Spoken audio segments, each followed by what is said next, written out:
বিসমিল্লাহির রহমানির রহিম। আসসালামু আলাইকুম। প্রিয় শিক্ষার্থীরা, কেমন আছো?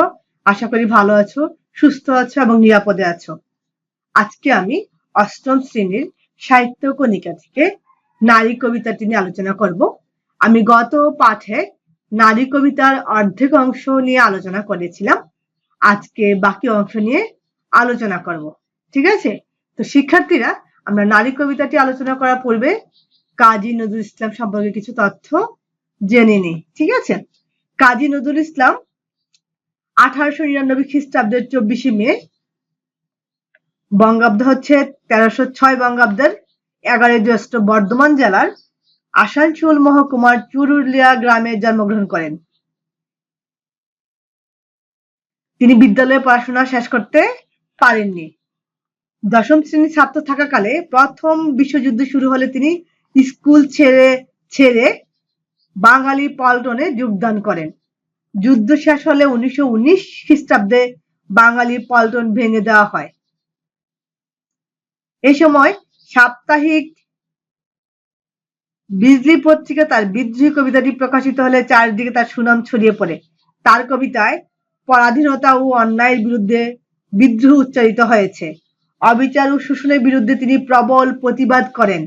এজন্য তাকে বিদ্রোহী কবি বলা হয়। তার রচনাবলী অসাম্প্রদায়িক চেতনার এক উজ্জ্বল দৃষ্টান্ত। ঠিক আছে? কবিতা, সঙ্গীত, উপন্যাস, নাটক, প্রবন্ধ গ্রন্থ, সাহিত্যের সকল শাখায় আমরা তার প্রতিভার উজ্জ্বল পরিচয় পেয়ে থাকি। তিনি সাম্যবাদী চেতনাভিত্তিক কবিতা, শ্যামা সঙ্গীত, ইসলামী গান ও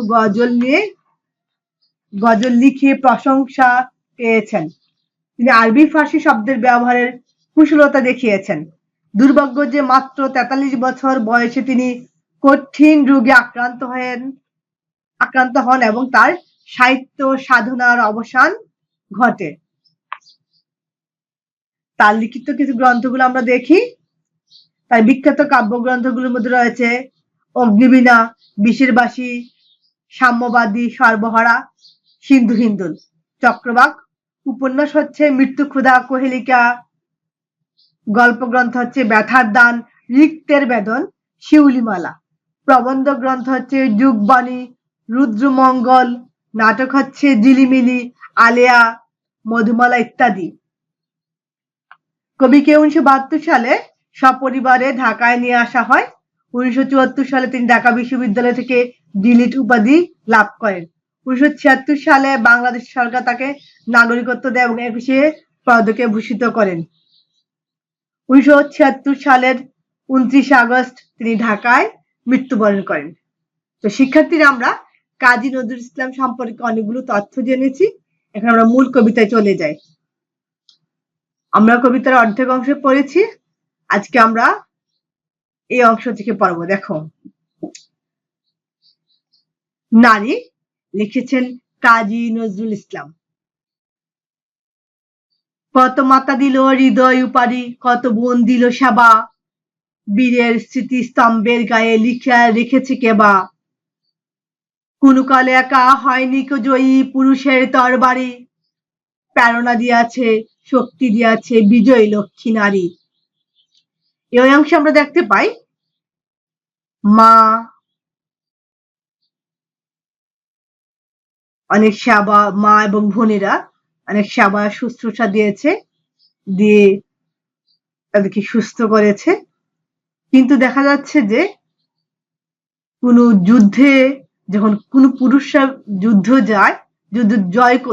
জয় করে আছে, তাদের স্মৃতি কিন্তু লেখা থাকে, কিন্তু মা যে সেবা দিচ্ছে, বোন যে সেবা দিচ্ছে, তা কোথাও লেখা থাকে না। পৃথিবীতে যত যত জয় আসছে, সব জয়ের পিছনে পুরুষের পাশাপাশি নারীদের অবদান রয়েছে। কেননা নারীরা প্রেরণা দিয়েছে, শক্তি দিয়েছে, সাহস জুগিয়েছে।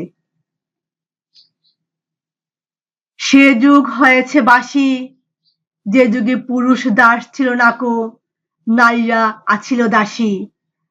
বেদনার যুগ, মানুষের যুগ, সাম্যের যুগ আজি।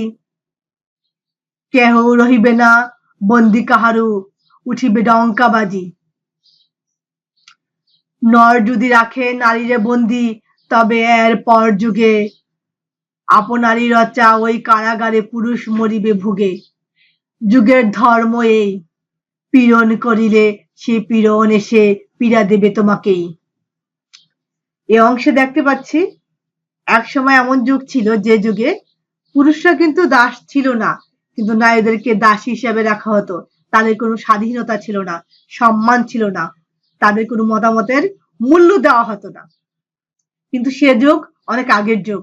এখন বর্তমান যুগ সাম্যের যুগ, স্বাধীনতার যুগ।